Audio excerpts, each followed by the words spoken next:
बिस्मिल्लाहिर्रहमानिर्रहीम। नेकिन ते नाज़ न कयो।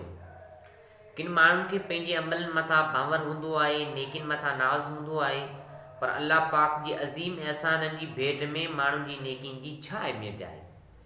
हज़रत अनस बिन मालिक रज़ी अल्लाह तआला अन्हु खां रवायत आहे, चई रसूलुल्लाह सल्लल्लाहु अलैहि वसल्लम फरमायो त क़यामत जे ॾींहुं नेमतूं नेकिन ऐं बुराइयुनि मथां गॾु हूंदियूं, यानी नेकियूं ऐं बुराइयूं सभु गॾु हूंदियूं।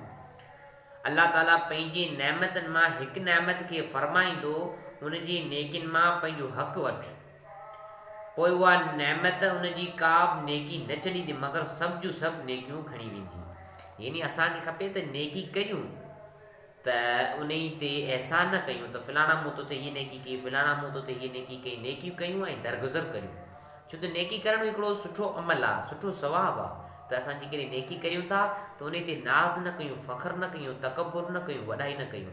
अल्लाह साईं खां दुआ आहे चल असांखे नेकियूं करण जी तौफ़ीक़ अता फ़रमाए ऐं शल रब असांखे नेकियुनि ते नाज़ करण खां बचाए।